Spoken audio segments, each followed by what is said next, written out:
आसान हो जाए और हमारे जो इतने सारे पैसे खर्च हुए हैं उनकी भी बचत हो जाती। तो ये है टिप्स नंबर 1।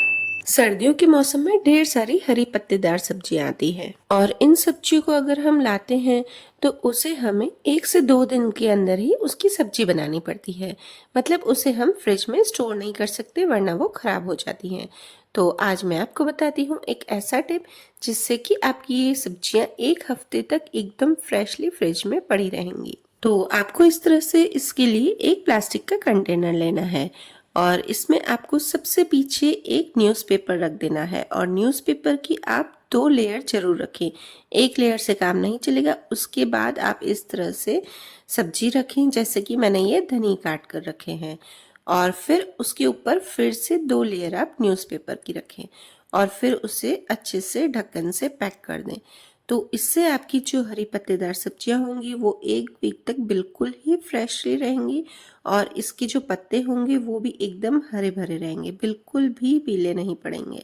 और इसी तरह से मैंने पालक को भी स्टोर किया है और पालक मेरे पास थोड़ी सी ज़्यादा है, तो आप देखिए उसे किस तरह से स्टोर करें। सबसे पहले मैंने कंटेनर में नीचे 2 लेयर न्यूज़पेपर की रखी है, उसके बाद फिर से जो आधी पालक है वो रखी है और फिर से 2 लेयर मैंने न्यूज़पेपर की रखी है और बाकी की जो आधी पालक है उसके ऊपर फिर से रख दी है और फिर उसके ऊपर तीसरी लेयर मैंने 2 लेयर न्यूज़पेपर की रखी है। मतलब कि मैंने पालक को स्टोर किया है तो उसे 2 पार्ट में डिवाइड करके किया है और 3 पार्ट इसके रखे हैं न्यूज़पेपर के और फिर उसके ऊपर बस इसी तरह से ढक्कन ढक दीजिए। और ये है टिप्स नंबर 2। आप कभी भी वॉशिंग लिक्विड लेते हैं तो हर बार आप इस तरह की बॉटल लेते हैं, पर आप इस तरह की हर बार बॉटल नहीं लेके इस तरह से पाउच में लीजिए, क्योंकि जो कंपनी वाले होते हैं वो बॉटल के हमेशा एक्स्ट्रा चार्जेस लेते हैं और अगर हम पाउच में लेते हैं वॉशिंग लिक्विड तो वो हर बार कुछ न कुछ बिग सेवर इसमें लिखा होता है, कुछ डिस्काउंट देते हैं या फिर बाय 1 गेट 1 फ्री होता है। तो इससे हमारे काफ़ी पैसों की बचत हो जाती है। देखिए ये जैसे मेरे पास पाउच है तो इसमें बाय 1 गेट 1 नहीं है, पर बिग सेवर लिखा हुआ है, तो मुझे इसमें डिस्काउंट मिला है। बस आप एक बार इस तरह की बॉटल ले लीजिए और हर बार इस पाउचेस से लिक्विड उसमें डाल दीजिए और फिर उसका यूज़ कीजिए। और जब भी हम इस बॉटल में लिक्विड निकालें तो कभी भी पूरा नहीं भरें, क्योंकि हमारे ये माइंडसेट होता है कि हमारे पास जितनी चीज होती है हम उसी का उतना ही यूज करेंगे। अगर हमारे पास कम चीज रहेगी तो हम उसको थोड़ा थोड़ा यूज करेंगे और अगर हमारे पास कोई भी चीज ज्यादा पड़ी रहती है तो हम क्या करते हैं, उसका जल्दी जल्दी यूज कर लेते हैं। तो आपको लिक्विड को आधा या उससे भी कम भरना है, जिससे कि आपके ध्यान में रहेगा कि ये लिक्विड हमारे पास इतना है तो हमें इसी तरह थोड़ा सा ही यूज करना है।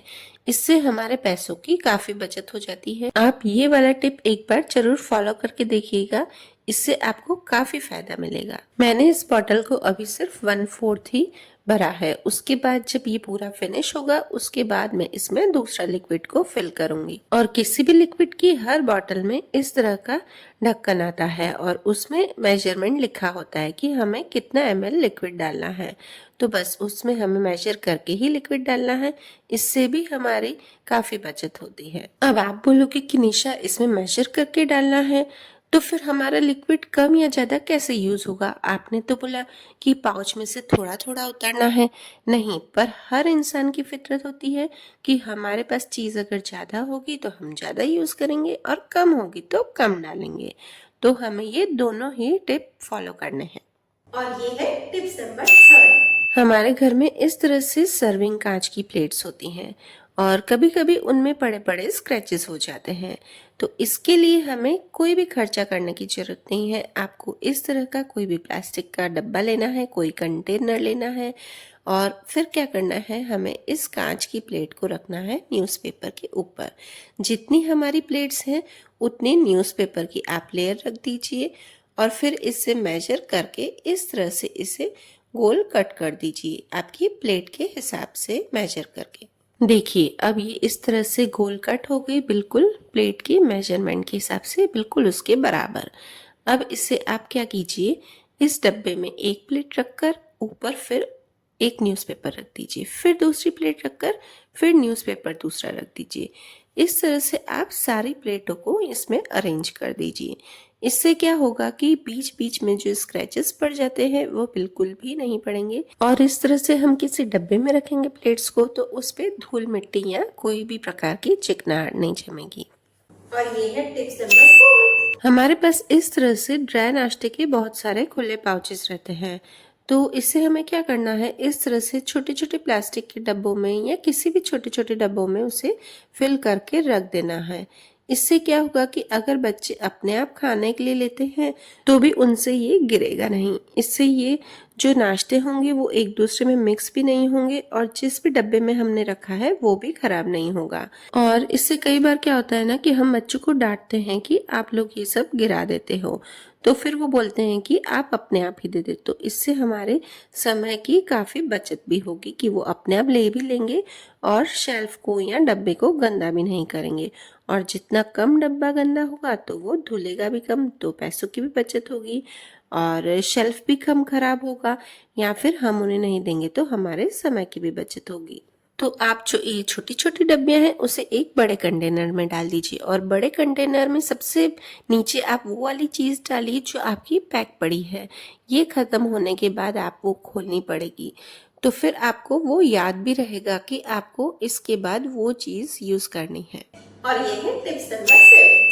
और ये जो मैं टिप्स आपको बताने जा रही हूँ ये मेरी सासू माँ का टिप्स है। हमें अगर आलू को बॉईल करना है तो उसे हमें क्या करना है, सबसे पहले आलू को छीलकर और उसे 1/4 पार्ट में काट लेना है। अगर हम आलू को इस तरह से छोटे छोटे पार्ट्स में काट देंगे तो इससे क्या होगा कि हमें कुकर को सीटी कम लगवानी पड़ेगी। अगर हम विसल कम लगवाएंगे तो हमारे गैस की बचत भी होगी।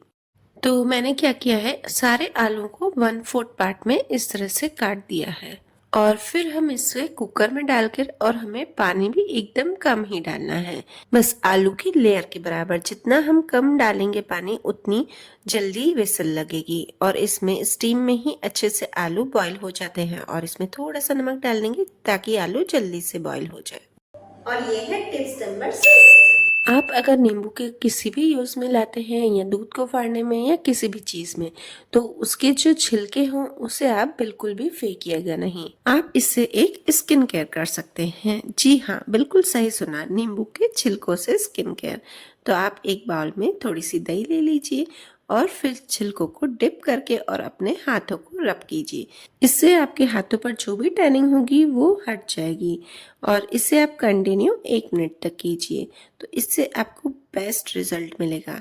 तो मैं आपको ये करके बताती हूँ और आपको इसका एकदम लाइव प्रूफ देती हूँ। आप सैलून में जाके जो महंगे महंगे मैनिक्योर पेडिक्योर करवाती है ना, उसे आपको बिल्कुल भी करवाने की जरूरत नहीं पड़ेगी। इससे आपके पैसों की काफ़ी सारी बचत होगी। तो देखिए ये 1 मिनट हो गया है और पूरे 1 मिनट के बाद मैं आपको इसे साफ करके बताती हूँ कि इसमें कितना डिफरेंस आ रहा है। और लास्ट एंड फाइनल ये है टिप्स नंबर 7। तो आपके पास ऐसी कई सारी चीज़ें होंगी जो आप रोज़ खाने में बनाती हैं, जैसे कि सूजी, ओट्स और दलिया, ये सब चीज़ें, और वो सब चीज़ें आती है पाउचेस में। तो आप पाउचेस में से इस तरह की जो कंटेनर हो प्लास्टिक में उसमें निकाल कर रख दीजिए। इससे क्या होगा कि आपके पाउचेस में से वो गिरेंगे नहीं और आपको निकालने में भी एकदम आसानी होगी। और उस डब्बे में आप इस तरह से एक स्पून रख दीजिए ताकि जब भी आप इसे निकालें तो कोई भी आप गीली चीज़ अंदर नहीं डालें, बस ये स्पून ड्राई रहना चाहिए।